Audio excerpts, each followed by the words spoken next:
मैया के साथ मंदिरवा में बड़ा मजा आवे दर्शनवा में। मैया के साथ मंदिरवा में बड़ा मजा आवे दर्शनवा में। अंधा बेचारा पड़ा माँ के पीछे, अंधा बेचारा पड़ा माँ के पीछे। बहिया पकड़ के जबरदस्ती खींचे, बहिया पकड़ के जबरदस्ती खींचे। नैना दैदा भवनवा में बड़ा मजा आवे दर्शनवा में। मैया के साथ मंदिरवा में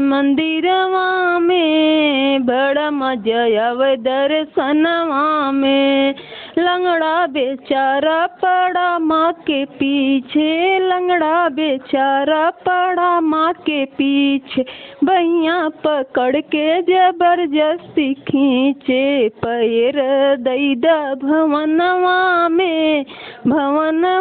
में बड़ा मजा आवे दर्शनवा में। मैया के साथ मंदिरवा में बड़ा मजा आवे दर्शनवा में।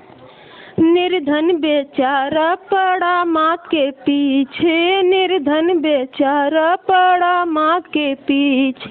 बहिया पकड़ के जबरदस्ती खींचे, बहिया पकड़ के जबरदस्ती खींचे। धनवा दैदा भवनवा में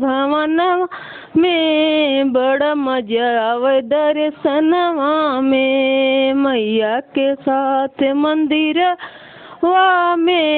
मंदिरवा में बड़ा मजा आवे दर्शनवा में।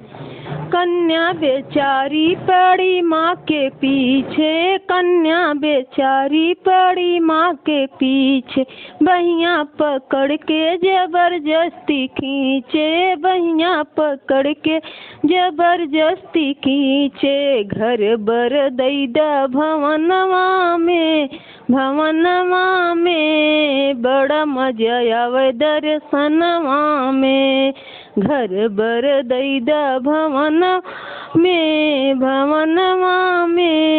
बड़ा मजा आवे दर्शनवा में। बालक बेचारा पड़ा माँ के पीछे, बालक बेचारा पड़ा माँ के पीछे। बहिया पकड़ के जबरदस्ती खींचे, बहिया पकड़ के जबरदस्ती खींचे। विद्या दैदा भवनवा में बड़ा मजा आवे दर्शनवा में। मैया के साथ मंदिरवा में बड़ा मजा आवे दर्शनवा में।